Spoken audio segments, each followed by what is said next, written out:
Okay, guys, but yeah, I'm really excited to be chatting to Elli today, and she's going to share a lot of hot topics with us, and we're going to jump right into it. Welcome, Elli. Thank you for taking time to chat to us, and I'm honored to hear your thoughts on these hot topics today. So please share with us how you got started in this industry, and also the equipment that you started out with, and how did you build up your kitchen and like up to where you are today. Yes. Okay, so first off, the honor is all mine. I'm super excited about this. I've been positively giddy with excitement since yesterday. So thank you for having me. And regarding to your question, I kind of fell into this more or less by accident. I started making biscuits for people for Christmas in July, which for me as a German, when it gets cold, that's when I need to have cookies and glühwein and duck and all those kind of things. And I started making biscuits that are decorated for people, and they asked me if they can buy them, and I said, well, not yet. And then people asked me more and more if they can't buy the biscuits for friends and birthdays. And then I started making them as a hobby. Then macarons, then cupcakes. Then a friend asked me if I can't make her son's birthday cake for her, and I've never looked back since then. And then I really started focusing more on the wedding cakes, actually quite quickly, because I realized that my fine arts background can really play into those designs more than, for example, a birthday cake that's maybe like a Paw Patrol cake. You know, the creative license there is a little bit less, broad. So yeah, so that's when I really started kind of focusing on the wedding cakes, and been loving it. It's been hard, but it's been fantastic. And in terms of the equipment, I mean, how I started out was with a really crappy oven. You do need that for baking. And I did have a mixer and a turntable. I think if you're starting out baking and you're wanting to do baking, then a mixer is definitely what you need. You don't want to have to do this by hand. So that's how I started out. And then now, 4 or 5 years later, I've got an industrial mixer.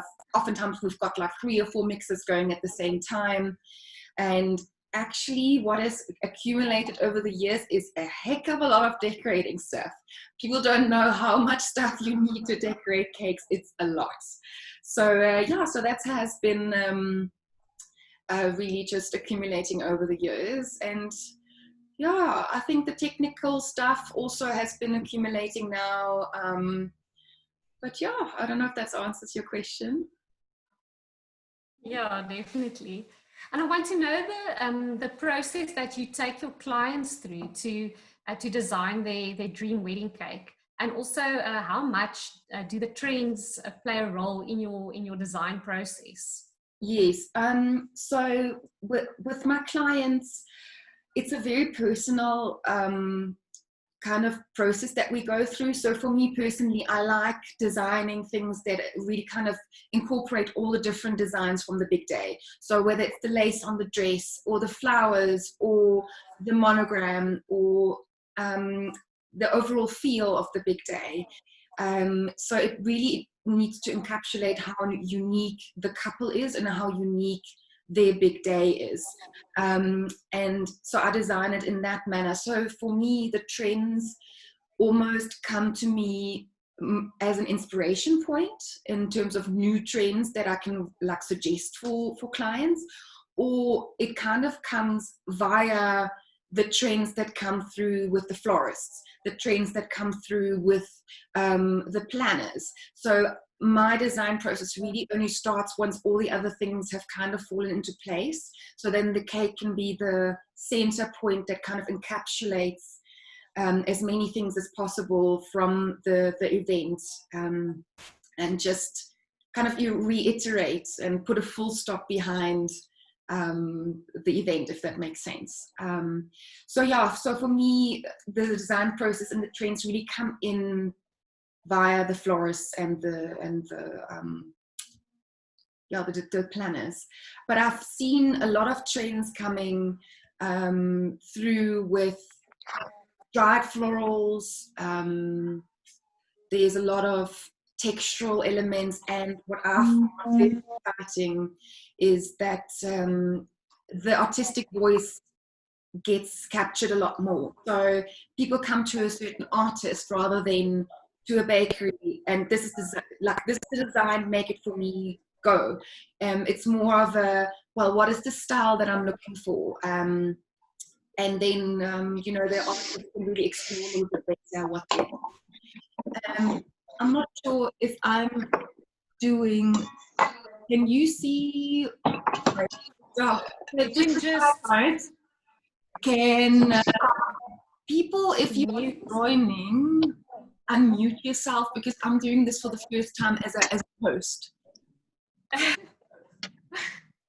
You could just mute. Yes, there we go. Perfect. Will you keep an eye on that? Sorry. I will. No worries. Okay. Yeah, sorry, I'm throwing Elli in the deep end here. My Zoom was being crazy this morning, and now she's hosting the meeting, and through the technical stuff as we go.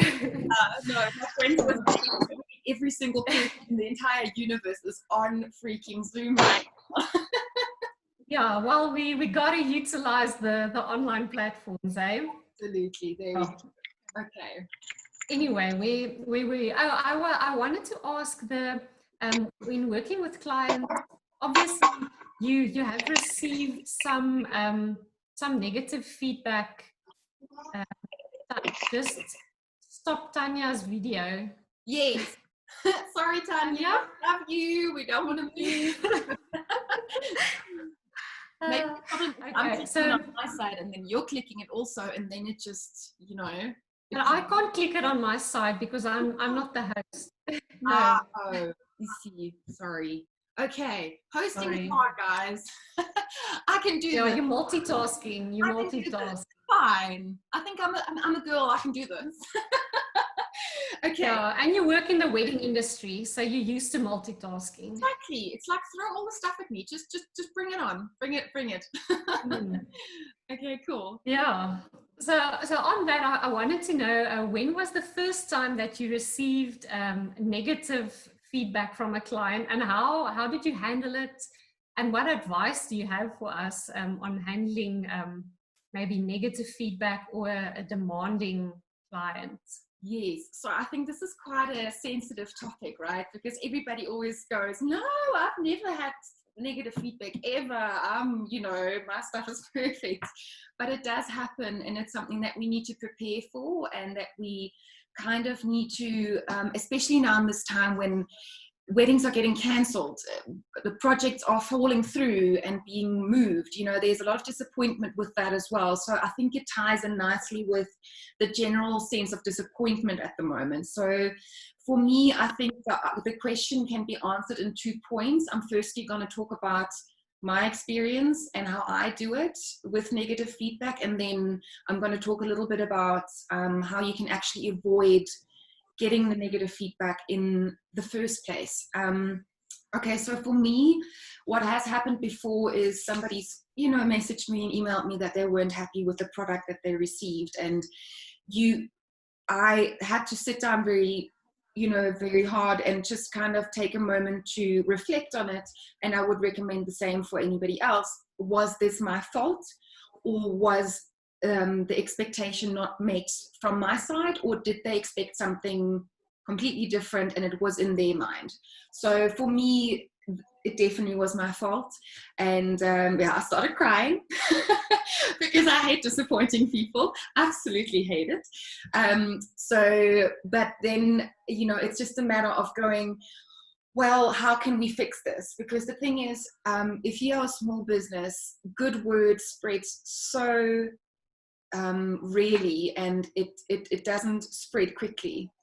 It takes so long to get a good word of mouth going, and negative feedback can really ruin your business, so it's something that you really want to make sure you try to fix.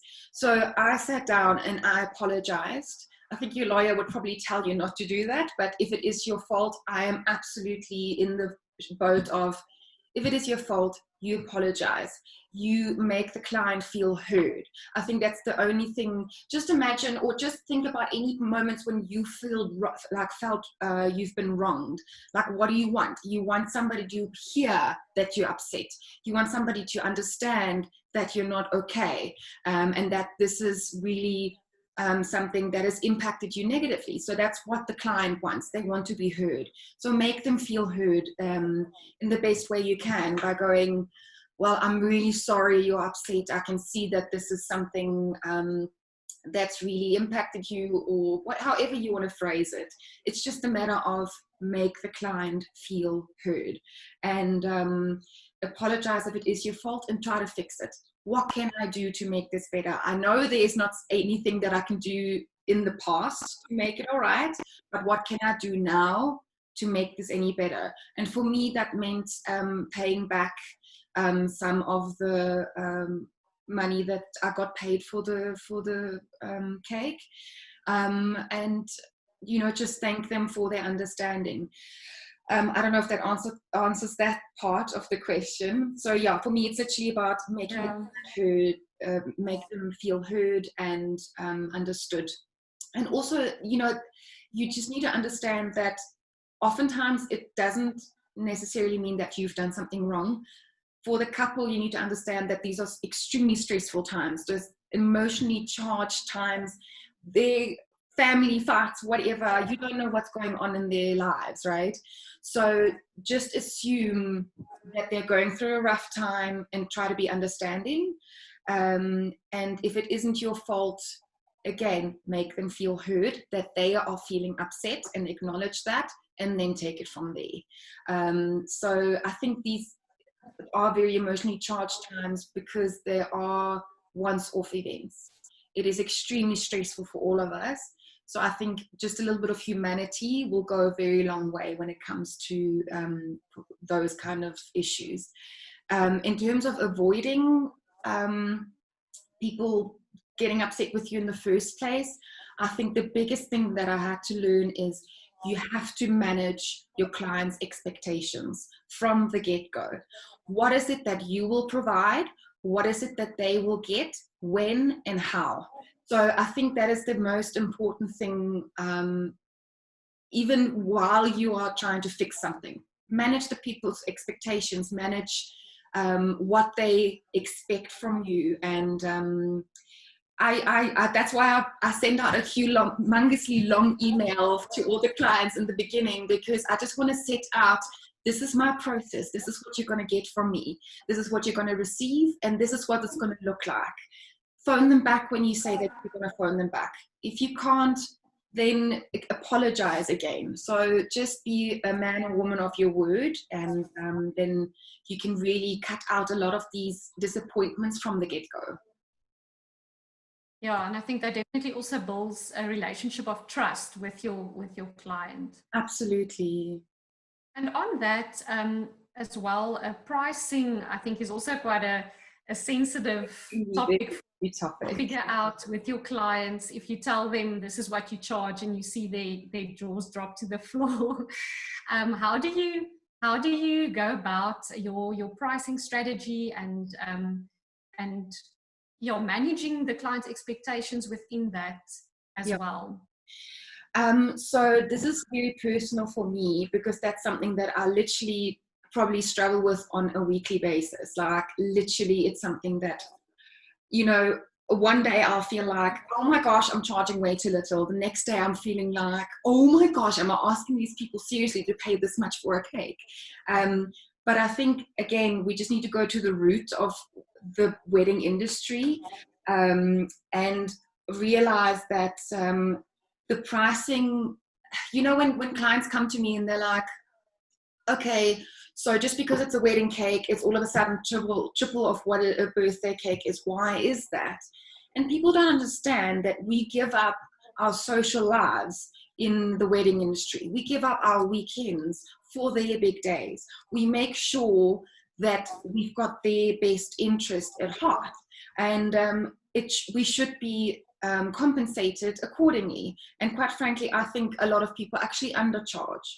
And I would like to call out on everybody here who is an artist, who, whatever you do, whether it's dresses or planning or whatever it is, make sure you get compensated for your time. This is not a hobby.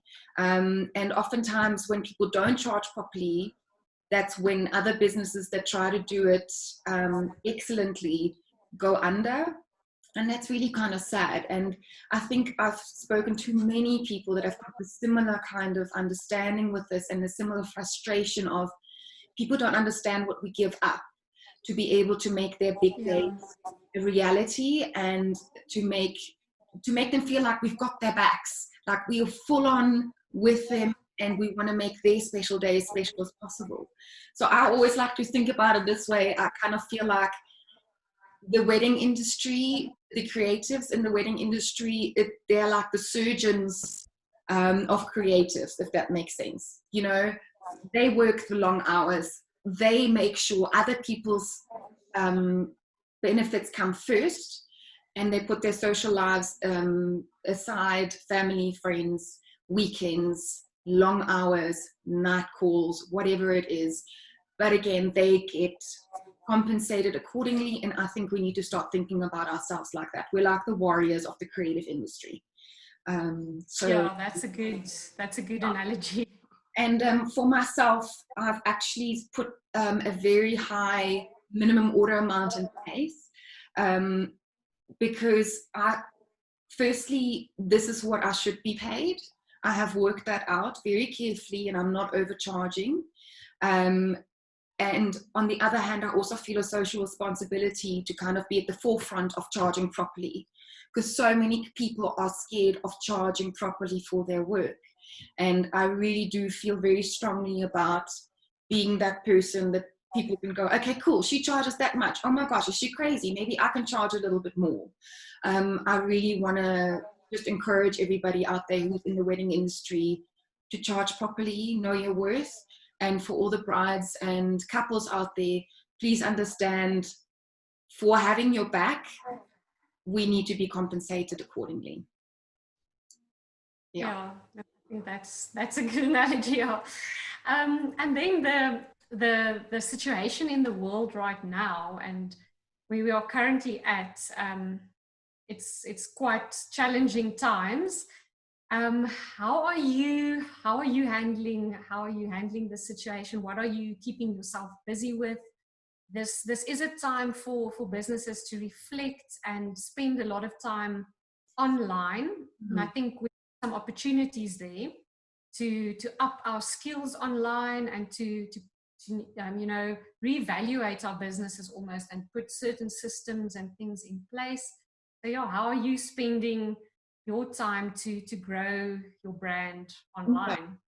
So I think one needs to acknowledge first that these are really trying times for, I think, everybody, but I think small businesses in particular, because, you know, month to month, these are payments that we rely on to be able to survive and to do what we do, and all of a sudden they have fallen away. You know, and I've kind of started thinking about the impact this will have on my business. It won't have an impact only for a month or 2 months in this time that I don't have cakes. It will actually have an impact for up to a year, because those cakes that then get moved, those dates won't be available for other clients to book new. So one needs to really be realistic about that and think ahead. But how I kind of try to combat that is I've really started using online platforms more and more, and really try to push for that. Just, you know, this is such a great time to be social in a manner that, you know, this affects everybody.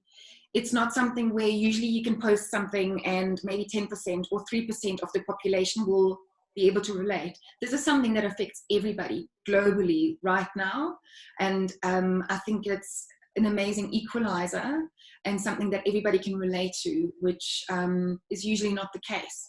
So it's time to make use of that and build an online community. Find somebody that you can follow, post somebody's stuff, support each other, by sharing and caring, really, and creating an online community where we can literally encourage each other through this difficult time. Because there's going to be days, you know, when I'm not going to feel great, and then I want to see the posts where people go, well, this is what I've been doing, or here's a little nugget that I wanted to share. And online learning is such a great way to just up your skills.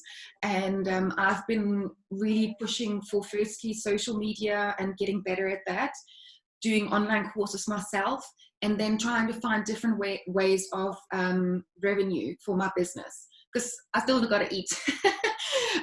So I started doing like online classes. I'm putting those together at the moment. So these guys here, that's actually a cake I'm busy making at the moment. Those are sugar orchids. So you'll be able to get that soon, hopefully. So this has been a really steep learning curve, I'm not gonna lie. I thought it was going to be hard, but I didn't think it was going to be that hard.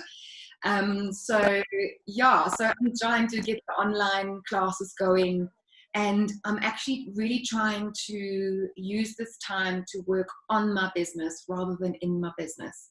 I think, you know, we're always on this little hamster wheel trying to do the next cake or the next dress or the next this or the next that, or have the next client meeting, that we forget that the business is actually the real product. You know, it's not the actual cakes, the product is the business, right? So to really sit down and reassess finances and advertising and marketing, and which expos are the ones that are valuable for me or which ones are not. So I think all those things that usually fall on the wayside, this is the time to get to that and work on your business, strategize. I can't say that word. Strategize. Ew, I'm not going to even try.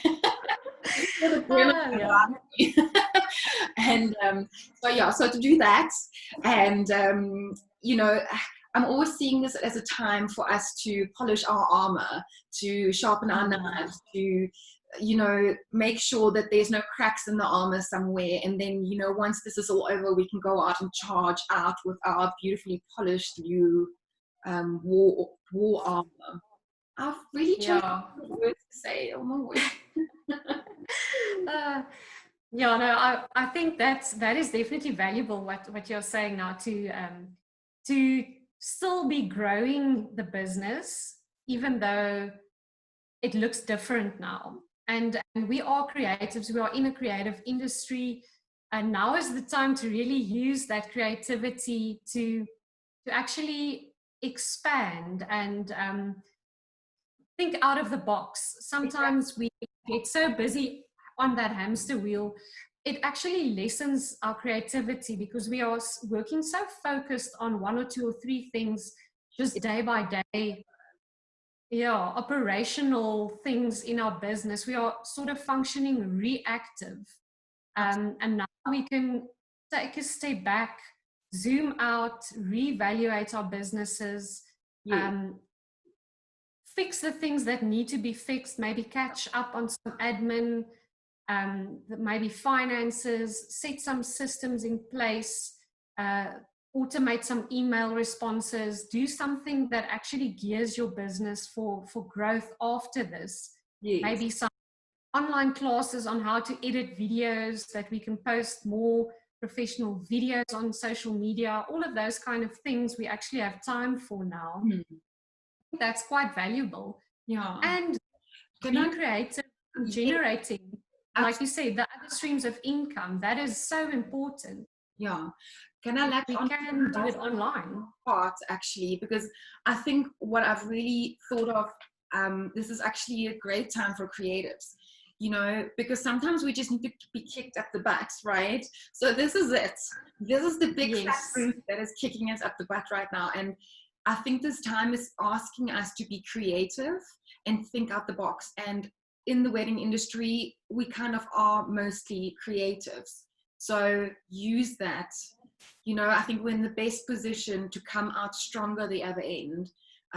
So I think I just want to use this as an encouragement, like, don't let this get you down, almost like go out, find different ways of just charging forward. and coming out the other side stronger. Yeah, and we at WedReady, we are passionate about creating this online community, and I think this whole situation just pushed the urgency of that. And we'll be hosting more events online. We will be having a few tutorials. We'll be maybe even hosting some online auctions, things to encourage and help vendors and creatives to generate an income in this time. Yes. So we'll definitely be getting creative over the next couple of days to put some stuff out there that can help you guys. And that's exciting. Yeah, that is exciting. And we have to work together on this. It's like you said, we are all in this together, and we aren't going to survive it on our own. We are going to have to stand together and empower each other. Oh, absolutely. That. So WedReady, we are launching in our final stages of development, but we want to offer it for free for the next couple of months for vendors to start creating their profiles and start taking hands with us and grow this online space. South Africa, we are not on the forefront of using technology. No, we're not. So this is the kick up the butt for us to start catching up with the rest of the world on this, actually. So no, it is. It is exciting. Yeah. Thank you, Elli, for joining us. It was a shaky start. Sorry, guys, that we started. But I hope that did this right in the end. I really enjoyed talking to you and hearing your story and how you started is always inspiring to me. From all the different walks of life where people get into this industry, yes. and now you are one of the people on the forefront of this industry, really leading us. So it's really inspiring to hear from you. Yeah. So guys, we'll be sharing this video a bit later on our YouTube channel, so we can still share links to people who maybe missed the live interview now that we started. So it's okay. But yeah, it was fun, and please share with us, share it on post. Yes, comment on it. Yeah, we'd really like to hear if you guys could take something valuable from this conversation. Is there time for questions? I think we'll have 5 minutes or so. So if you guys have a question for Elli, please pop it in the chat. Yeah. Anything. So now is your chance. Put Elli on the spot. Oh, no, please don't. No, but seriously, if there's anything you're wondering about, let me know. How long have I been in business? Good question. So I started in 2014, but then I worked part-time for quite some time, doing a lot of other jobs, weird jobs, oh my word. And that was about two and a half years. And I think I started full-time with the business in 2018. So it's in terms of it being full-time, it's actually not very old, if that makes sense. Yeah, so there you go. Don't know if that answers your question. 27824. I have one last question for you. At what point did you, you said you started part-time, so then obviously you were using, I guess, your home kitchen. At what point did you start renting a kitchen and space to work from and employing people? At what did you make that decision? So that was quite a hard decision, actually, and it just got to the point. It made business sense. I was having more orders that I could handle on my own, and the space was just not manageable anymore, and it was not conducive to running my business. So then I started looking around, and again, it's one of those where networking and connections, the social community, right? It's everything. I met somebody who introduced me to Oakfield Farm, and they said, well, we've got a kitchen, don't you want to run classes? And I said, sure, lovely. And then I got there and they're like, well, do you want to use it on a regular basis? And I said, well, what do you mean? And that's how I started renting the kitchens at Oakfield Farm. And I think that's something really cool. If any of you are interested in that, that's such a great way of keeping your overheads low. Is, you know, those wedding venues, they don't really use the spaces during the week very much. That was my German coming out. It's during the week, yeah. So German coming out. Okay. Woo. So they said, well, you know, we're not using it during the week. You can do this, and you know, they've got everything there ready to go for you. And you know, that might be a nice little tip if that's something you guys are interested in.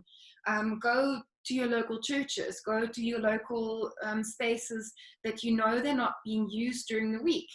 During the weekend, I'm doing my delivery, so I'm not going to be using those spaces in any case. So it's a really lovely way of keeping overheads low. Yeah, they're usually professional kitchens or whatever you do. Yeah, it's a nice way. I think that's really awesome advice. Yeah, because to gear a kitchen, it's going to cost a leg. Yeah, it's really able to afford the oven that I get to use every day.